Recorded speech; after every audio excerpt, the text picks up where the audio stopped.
तरीके से हम एक ऐसी कार्य योजना बनाए जिससे कि हर पढ़ने वाला बच्चा, कितनी भी कठिन परिस्थितियां हो, लेकिन कठिन परिस्थितियों के बीच में भी वो देश और प्रदेश का नेतृत्व करने की उसकी क्षमता का पूरा उपयोग कैसे हो सकता है, इसकी योजना बनाने की आवश्यकता है।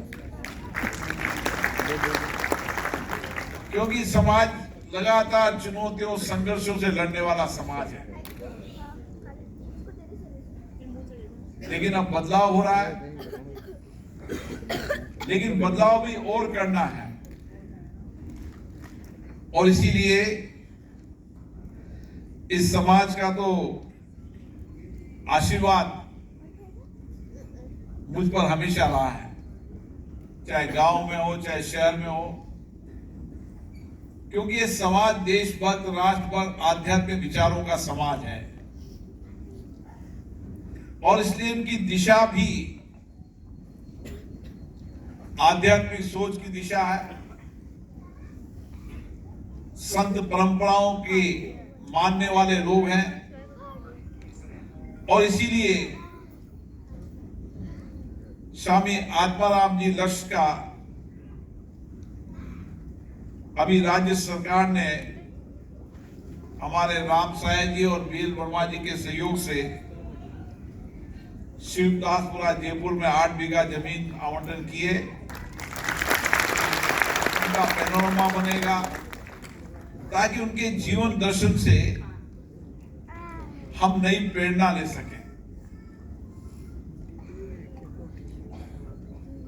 मैं हमेशा आपके साथ खड़ा हूं,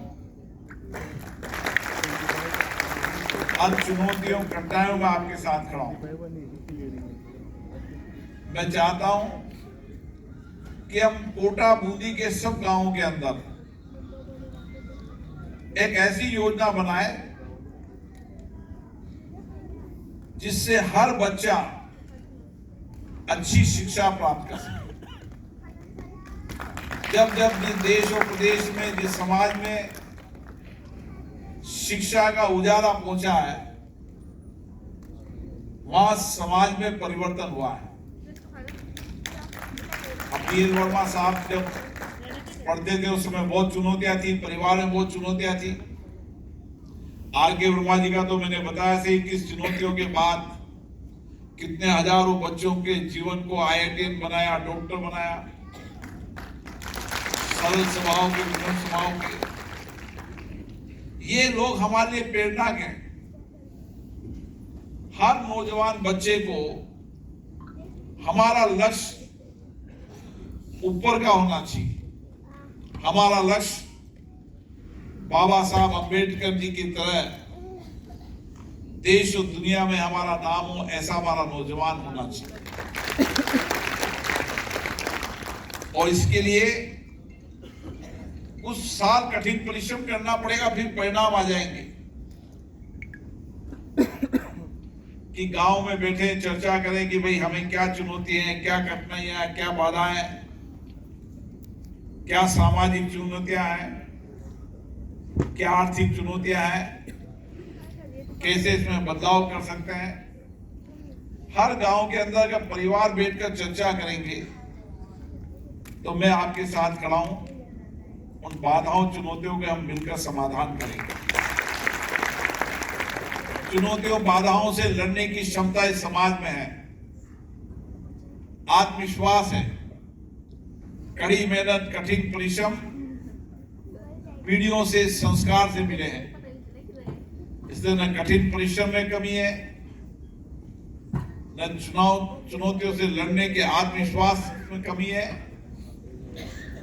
नए लक्ष्यों को प्राप्त करने में आत्मविश्वास में कमी है। और इसीलिए मैं आज इस स्नेह मिलन समारोह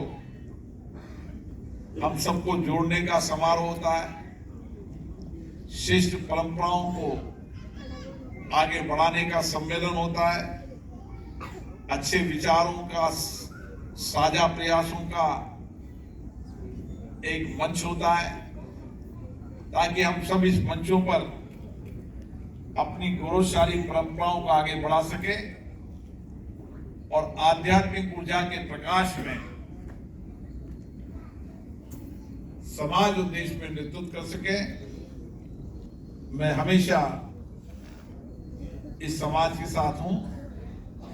हम छोटे ग्रुप में बैठेंगे, योजना बनाएंगे, किस किस गांव में क्या क्या परिस्थितियां हैं, क्या क्या कठिनाइयां हैं, कैसे चुनौतियों का समाधान हो सकता है।